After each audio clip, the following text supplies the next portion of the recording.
ሰላም ጤና ይስጥልን። የተከበራችሁና የተወደዳችሁ ውድ አድማጭ ተመልካቾቻችን ሳምንታዊ አማራ ወጣቶች ማህበር ዳሰሳ ፕሮግራማችን ተጀምሯል።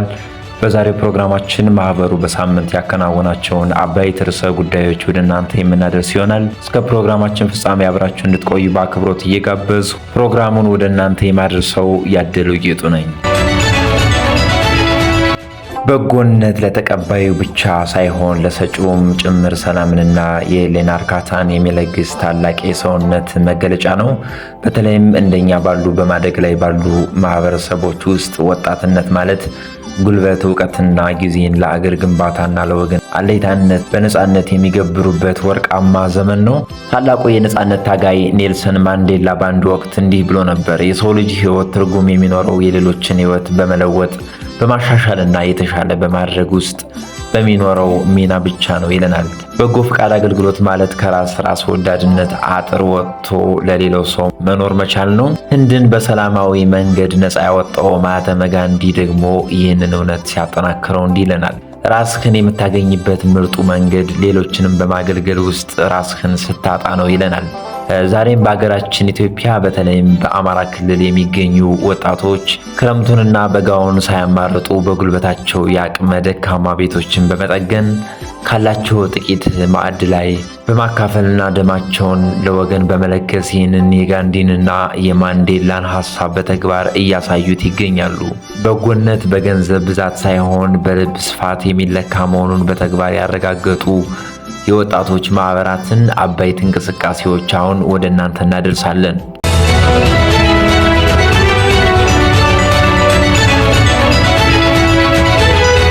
በምዕራብ ጎጃም ዞን በቡሬ ከተማ አስተዳደር ወጣቶች ማህበር ያዘጋጀው የበጎ ፈቃድ አገልግሎት በደመቀ ሁኔታ ተከናውኗል። ወጣቶቹ የአቅመ ደካማ ወገኖችን ቤቶች በአዲስ መልክ በመገንባትና ማዕድ በማጋራት የህዝባቸውን አለኝታነት በተግባር አሳይተዋል። በተመሳሳይ በሰሜን ጎጃም ዞን የጎንጂ ቆለላ ወጣት ማህበር የክረምት በጎ ፈቃድ አገልግሎትን በታላቅ ህዝባዊ ንቅናቄ በይፋ አስጀምሯል። ወጣቶቹ ክረምቱን በበጎ ስራ ለመቀበል ያላቸውን ዝግጅት በታላቅ መነሳሳት አሳይተዋል። በሰሜን አቸፈር ወረዳም የክረምት በጎ ፈቃድ አገልግሎት የአቅመ ደካማ ቤቶችን በመጠገንና የአልባሳት ድጋፍ በማድረግ በይፋ ተጀምሯል። የሰሜን አቸፈር ወረዳ ወጣት ማህበር የህብረተሰቡን ችግር ለማቃለል ቤቶችን በማደስና ወጣቱን በማስተባበር የበኩሉን ከፍተኛ ድርሻ እየተወጣ ይገኛል። የወሎ መናገሻ በሆነችው ውቢቷ ደሴ ከተማ የክረምት በጎ ፈቃድ ማስጀመሪያ ፕሮግራም በታላቅ የንቅናቄ መድረክ ተካሂዷል። በዕለቱም ከተለያዩ አደረጃጀቶች ጋር በመተባበር የደም ልገሳና የማዕድ ማጋራት ፕሮግራም ተከናውኗል። የደሴ ከተማ ወጣት ማህበር ከተለያዩ ማህበረሰብ ክፍሎች ለተመረጡ ከ140 በላይ አቅመ ደካሞች የዱቄትና የዘይት ድጋፍ ያደረጉ ሲሆን የድጋፍ አጠቃላይ ዋጋም ከ574 ሺህ ብር በላይ መሆኑም ታውቋል። የወጣቶች ማህበሩ መሰል የበጎ አድራጎት ስራዎቹ ወደፊትም ተጠናክረው እንደሚቀጥሉም አስታውቋል። በሰሜን ወሎ ዞን በታሪካዊቷ ላሊበላ ከተማ የ2018-19 በጀት ዓመት የክረምት በጎ ፈቃድ አገልግሎት በሮሃ ቀበሌ በይፋ ተጀምሯል።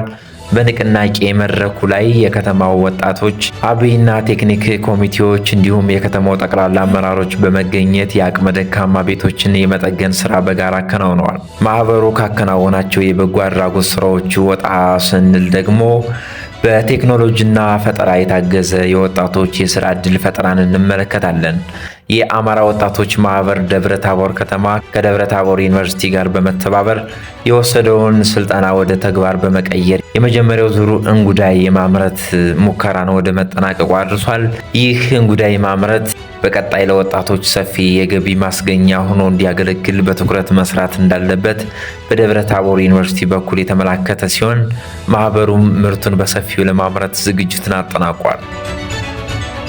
ወደ መጨረሻው ፕሮግራማችን ስናልፍ የአማራ ወጣቶች ማህበር ባህር ዳር ቅርንጫፍ ጽህፈት ቤት በጉባኤው ውሳኔዎችን አስተላልፏል። የአማራ ወጣቶች ማህበር ባህር ዳር ቅርንጫፍ ጽህፈት ቤት በአጼ ቴዎድሮስ ክፍለ ከተማ ደማቅ የድጋፍ ፕሮግራምና ጠቅላላ ጉባኤ ያካሂዷል። የከተማው ወጣቶች ማህበር ዋና ሰብሳቢ ወጣት በላይነህ ደጉ፣ የወጣት ፌዴሬሽን ፕሬዝዳንት ወጣት ዘላለም ታከለና በከተማው ወጣት አማካሪ ወጣት ብርሃኑ አበበ መሪነት በተካሄደው በዚህ ጉባኤ ላይ የክፍለ ከተማው ዋና ስራ አስፈጻሚ አቶ ኤልያስ አሳዬ መክፈቻ ንግግር አድርገዋል። በዕለቱም የክፍለ ከተማው ሰብሳቢ ወጣት ሀብታሙ የዓመቱን ሪፖርት ያቀረበ ሲሆን በሪፖርቱ ላይ ሰፊ ውይይት ከተደረገ በኋላ ዋና ዋና ውሳኔዎች ተላልፈዋል።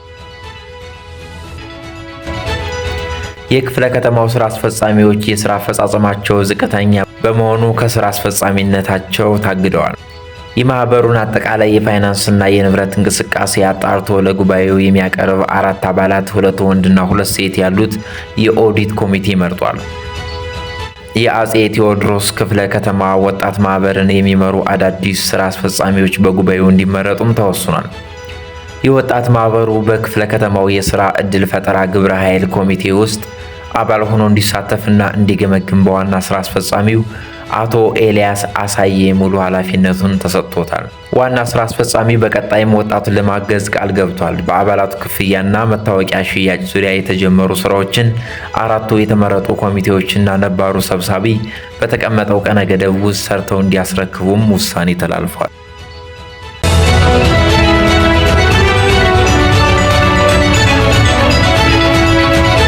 የተከበራችሁና የተወደዳችሁ አድማጭ ተመልካቾቻችን የዛሬው አማራ ወጣቶች ማህበር ሳምንታዊ ዳሰሳ ፕሮግራማችን በዚህ ተጠናቋል። አብራችሁን ስለነበራችሁ ከልብ እያመሰገን በቀጣይ ሳምንት በሌላ ፕሮግራም እስክንገናኝ ቸርን ሰንብት።